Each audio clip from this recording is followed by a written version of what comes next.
नमस्कार दोस्तों, हमारे चैनल पर आपका हार्दिक स्वागत है। हम सर्वनाम पर बात कर रहे थे और गत वीडियो में हमने 3 सर्वनामों पर बात की थी। आज हम जो शेष बचे 3 सर्वनाम और है उन पर बात करेंगे। बात करने से पहले हम ये स्पष्ट करना चाहेंगे कि ये जो सर्वनाम है वो किस रूप में अपना रूप बदलते हैं। तो आप श्वेत पट पर गौर करेंगे कि जैसे सर्वनाम यह है तो इसका रूप इस बन जाता है। जैसे यह लड़का है, इसने ठीक काम किया है। उसी प्रकार अगर इसका इतना रूप लिखते हैं तो वो उसका विशेषण बन जाता है। जैसे इतनी चाय, इतना पानी, वो परिमाणवाचक, परिमाण का मतलब मात्रा, क्वांटिटी। और ऐसा लगाते हैं तो वो गुणवाचक विशेषण बन जाता है। जैसे ऐसा, ऐसे लड़के, ऐसा सेब, ऐसी अनार, इस प्रकार। तो देखिए, एक ही जो शब्द है उसकी रूप भिन्नता से उसकी फॉर्मेशन बदल जाती है। विशेषकर हम जो डिटेल में बात तो हम बाद में करेंगे, अभी ये केवल रूप भिन्नता बताइए आपको। वह है तो वह लड़का है, उसने काम ठीक किया है तो उस बन जाता है। फिर इसका परिमाणवाचक उतना, फिर गुणवाचक विशेषण बन जाता है वैसा। इसी प्रकार जो का जिस बन जाता है, फिर जितना बनता है, फिर गुणवाचक विशेषण जैसा बन जाता है। उसी प्रकार कौन है, कौन का किस बन जाता है, कौन सा बन जाता है, किसका बन जाता है। तो एक तो ये मोटा रूप लिखा है मैंने, और भी रूप बनते हैं। फिर इसका परिमाणवाचक कितना बन जाता है और गुणवाचक कैसा बन जाता है। तो कैसा आम, कैसी अनार, कैसे लोग, कैसी वस्तु, कैसा रूप, इस प्रकार इसका रूप गुणवाचक विशेषण में बन जाता है। अब जो हमारे पास 3 जो सर्वनाम बचे हैं उन पर हम बात करेंगे। तो पहला जो सर्वनाम, चौथा जो सर्वनाम है वो हम ले सकते हैं संबंधवाचक सर्वनाम। तो संबंधवाचक जो सर्वनाम है वो एक ही है, जो। ये गौर करना। अब सारे जो रूप बनते हैं ना, जो से बनेंगे।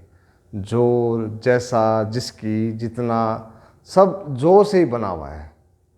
और ये जब लगभग जितना भी संबंधवाचक सर्वनाम, इसको इसलिए कहते हैं कि ये अकेला नहीं आएगा, इसके साथ जो अन्य सर्वनाम है वो साथ आएंगे। वो कौन सा होता है? वह, सो, ऐसा, कई बार उसके सब भी आते हैं। इस प्रकार मोटा मोटी ये तो वह का ही रूप होता है, या ऐसा यह। तो ये यहाँ जब ये संबंधवाचक सर्वनाम में इनका जब प्रयोग होगा तो ये सर्वनाम नहीं देंगे, इनको कहेंगे नित्य संबंधी सर्वनाम। क्योंकि ये हमेशा संबंध में काम आते हैं, तब इसका नाम पड़ जाएगा नित्य संबंधी वाचक सर्वनाम। ये गौर करना। अगर परीक्षा में पूछ भी लिया जाए तो इसका नाम ये अलग से है। कब अलग होता है? जब ये संबंध के साथ आता है, जो के साथ जुड़ा हुआ आता है, तब इनको हम कहेंगे ये नित्य संबंधी वाचक सर्वनाम है। ये नित्य संबंधी वाचक कई रूप में आते हैं। कई बार तो बाद में आते हैं और कई बार पहले भी आते हैं, और कई बार होते हैं, नहीं होते हैं, परंतु वहाँ उनकी छिपे होने का भाव ध्वनित होता है। तो वो ये जो के साथ कैसे कैसे ये संबंध रखते हुए वाक्यों में काम आते हैं, उस पर हम थोड़ी सी बात करेंगे। एक उदाहरण लेते हैं, जैसे जो करेगा सो भरेगा। अब देखिए, यहाँ जो ये जो आया है और जो के साथ क्या आया है? सो आया है।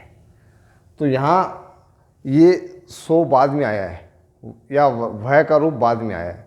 अब कई बार वह पहले भी आता है, जैसे वह लड़का, जो कल आया था,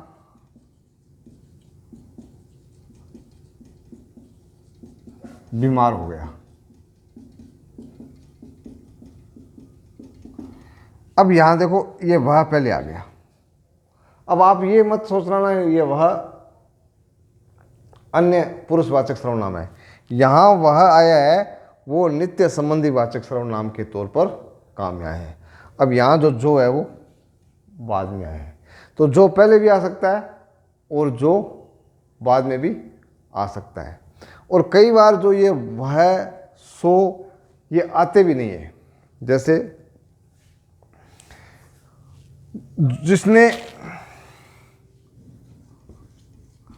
जिसने बदमाशी की है, जिसने बदमाशी की है भुगतेगा। अब यहाँ वह भुगतेगा भी लिख सकते हैं और वह न लिख करके भी काम चलाया जा सकता है। परंतु ये जो वह आ रहा है वो किस में आएगा? यही नित्य संबंधी वाचक सर्वनाम में। अब कई बार क्या होता है कि ये जो है दो बार भी काम में लेते हैं। वो एक समूह का समुच्चय बोध करवाने के लिए काम आता है। जैसे कि जो खेल में हिस्सा लेगा,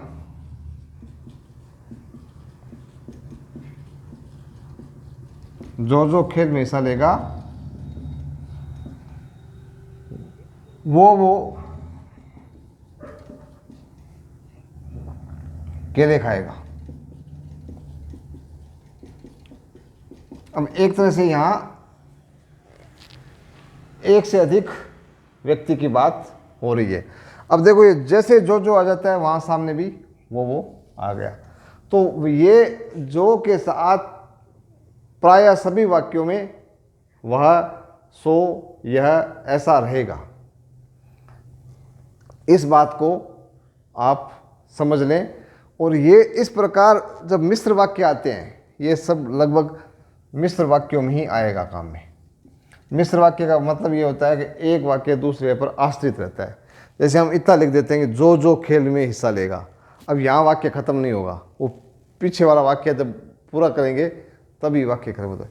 तो आपके लिए ट्रिक यही है कि संबंधवाचक सर्वनाम वहीं होते हैं जहाँ पर मिश्र वाक्य होता है। और इसके तो बहुत सरल सी बात एक और भी है, ये एक ही ये संबंधवाचक सर्वनाम में एक केवल जो ही है, तो जो के रूप बनते हैं। जिसने पढ़ाई की वह पास होगा। अब ये जिसने जो का रूप जिसने आ गया, जैसे ने लग जाता है तो जिसने बन जाता है। कई बार क्या होता है कि ऐसे का प्रयोग भी करते हैं। ऐसे लोग मुझे पसंद है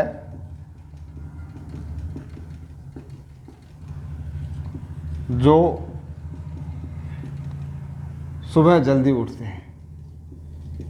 सुबह जल्दी उठते हैं। तो यहाँ जो आया देखो, ये ऐसे जोड़कर भी जो आया है। तो ये उदाहरण कई हो सकते हैं। यहाँ मैंने 5-7 उदाहरणों से अपनी बात समझाने की कोशिश की है। तो आप ये देखना कि ये वह सो ऐसा यह सब तब ये इधर भी आ सकते हैं और उधर भी आ सकते हैं। वाक्य के शुरू में भी आ सकते हैं और वाक्य के दूसरे भाग में भी आ सकते हैं। दोनों जगह ही आते हैं।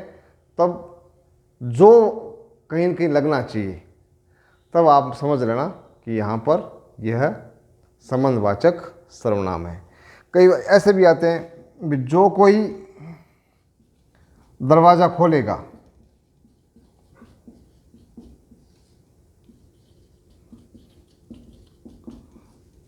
गोली खाएगा। अब वहाँ गोली खाएगा से पहले कोई वह नहीं आया, परंतु वहाँ वह छिपा हुआ है। तो जो कोई, अब ये दो सर्वनाम एक साथ आ गए, ये जो और कोई, ये कोई है वो अनिश्चयवाचक सर्वनाम है। तो ये जो कोई भी अगर आदमी प्राणी के बारे में बोध हो रहा है कोई हो जाएगा, और कोई वस्तु के बारे में बोध हो रहा है तो ये कुछ हो जाएगा। भी जो कुछ मिले खा लो, जो कुछ दिख रहा है वो सच नहीं है। तो यहाँ पर भी आप कुछ से कोई से ये मत समझ लेना कि यहाँ फिर अनिश्चयवाचक सर्वनाम आ गया। आप तो जो जहाँ पर भी आ जाए वो क्या है, संबंधवाचक सर्वनाम है। ये इसलिए मैंने उदाहरण लिखे हैं ताकि ये इनसे आप कंफ्यूज मत हो। इनको यहाँ जब ये जो के साथ आएंगे तो ये इनकी नाम जो है उसमें तब्दीली आ जाएगी। इस बात को आप गांठ बांध लेना कि जहाँ भी जो आ जाए वो सारा संबंधवाचक सर्वनाम के उदाहरण है। कैसे भी वाक्य आ जाए, जो करेगा सो भरेगा, जैसी करनी वैसी भरनी, जितना खाओगे उतना कमाओगे, जो भी जो से जो भी जुड़ी हुई चीज़ें आ रही है ना, ये देखो ये रहा जो मैंने यहाँ रूप किया था, इससे जो भी आ रहा है वो सारा का सारा संबंधवाचक सर्वनाम में आएगा। अब हम इससे आगे बात करते हैं। कौन सा सर्वनाम रह गया, पीछे दो और रह गए, एक प्रश्नवाचक और एक अनिश्चयवाचक।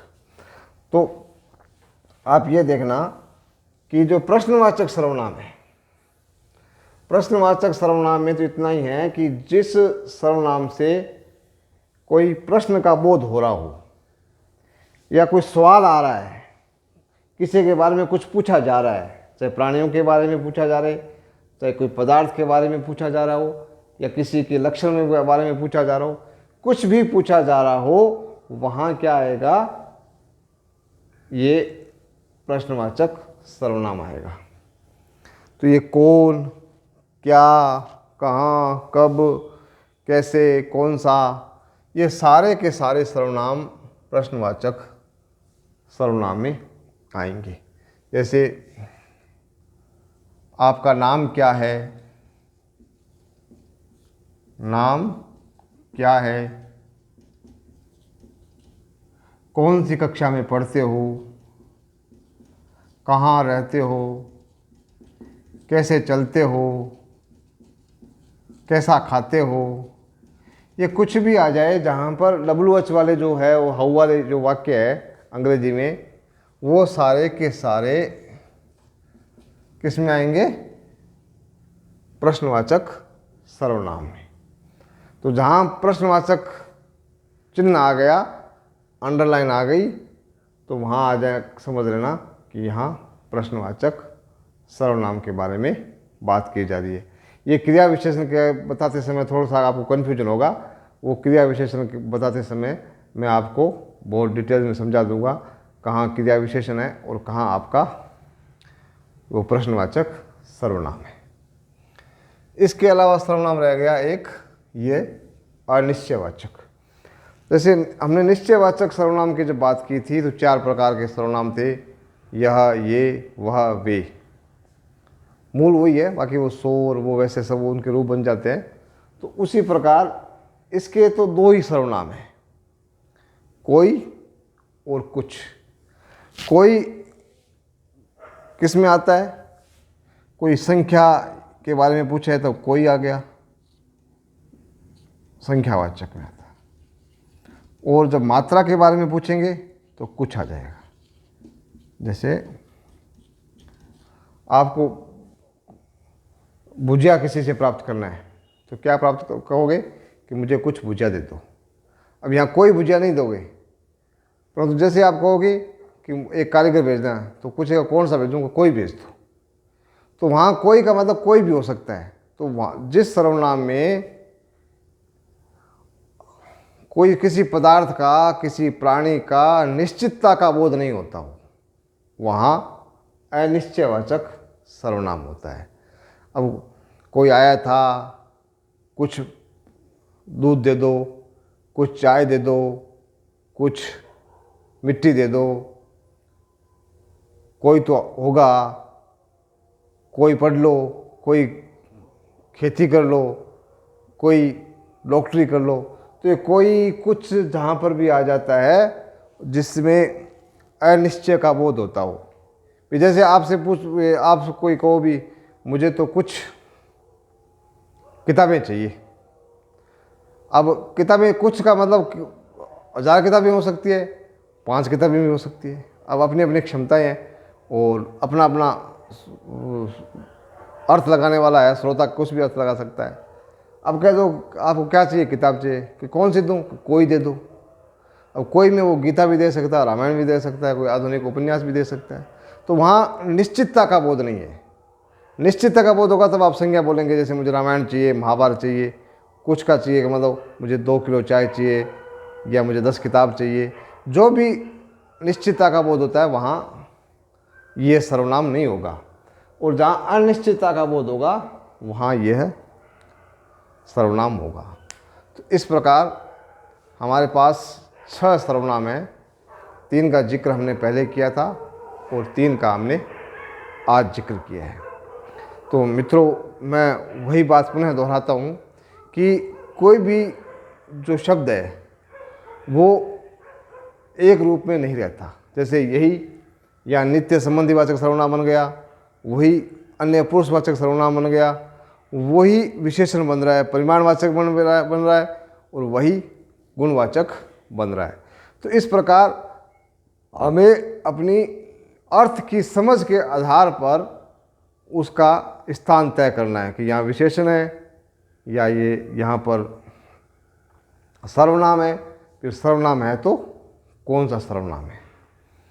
तो जो हमने सर्वनाम जितने भी किए हैं उन सब में इस बात को ठीक से समझने की कोशिश की है कि सर्वनाम की जो मूल बात है वो जरूरी है कि वो संज्ञा के बदले आए और उसका संबंध पूर्वापर जो वाक्य में जो पूर्वापर संबंध चल रहा है उसके अनुसार उसका अर्थ लगाया जाएगा। और तीसरी बात कि वो संज्ञा की पुनरुक्ति न हो, जो कहा गया है उसको दोबारा न कहना पड़े, इसके लिए सर्वनाम का उपयोग किया जाता है। तो इन सब बातों को ध्यान में रख करके हम सर्वनाम को तोलेंगे और फिर हम उसको विशेषण से, क्रिया विशेषण से या अन्य जो विकारी शब्द है या अविकारी शब्द है उनसे अलग करने की कोशिश करेंगे। तो अभी हमने जो 6 सर्वनाम किए हैं उसमें छोटी छोटी ट्रिक है। कोई कुछ आ जाए, ये क वाला आ जाए तो ये अनिश्चयवाचक है, कौन क्या आ जाए ये प्रश्नवाचक है, जो आ जाए संबंधवाचक है, वो पुरुषवाचक में वो थे ही 3, वक्तार, श्रोतार, अन्य, उत्तम पुरुष, मध्यम पुरुष, अन्य पुरुष। फिर था निश्चयवाचक में यह वह वो। फिर वो एक हमारा हिंदी की खुद की परंपरा है जिसमें आप जो शब्द है वो निजवाचक सर्वनाम में काम आता है, जो आत्मन से बना हुआ है। तो इस प्रकार ये आप जहाँ खुद के लिए आ रहा है, वक्ता के बारे में, खुद वक्ता नहीं बनकर वक्ता के बारे में बता रहा है, तो वहाँ निजवाचक हो गया। जो आ जाएगा तो एक छोटी सी एक सारणी से बना लेते हैं। यहाँ ये कोई कुछ आ जाए संबंधवाचक में, ये देखिए संबंधवाचक। संबंधवाचक में क्या आएगा, जो। पुरुषवाचक में ये मैं, हम, तुम, आप, वह, यह, मोटा मोटी ये। फिर क्या रह गया, निश्चयवाचक। निश्चयवाचक में वह और यह, और अनिश्चयवाचक हो गया 1 2 3 4 5 और 6। फिर ये निजवाचक। निजवाचक आप। अब आप दोनों जगह है, यहाँ कर्ता रूप में है और यहाँ कर्ता के बारे में है। तो बस इतनी सी बात का ध्यान रखते हुए 1 मिनट का काम है, ये पूरा का पूरा आपका समास का टॉपिक है। बस इसको मस्तिष्क में अच्छी तरह से स्थापित कर लीजिए, आपका समास का टॉपिक कंप्लीट हो जाएगा। इससे आप रीट की परीक्षा भी पास कर लोगे, सीटेट की भी कर लोगे, बीएड, एसटीसी, पीएसआई कुछ भी कर लोगे। बस इसको ध्यान में रखना है और इसकी जो मूल अवधारणा है उसको पकड़ के रखना है। मेरे साथ जुड़े रहिए। कोई बात है, कोई प्रश्न बनता है तो कमेंट बॉक्स में ज़रूर लिख दीजिए, मैं उसको समझने की कोशिश करूँगा और आपके साथ उस समझ को साझा करने की कोशिश करूँगा। इसी विचार के साथ, इसी भावना के साथ, जय हिंद, जय भारत, धन्यवाद।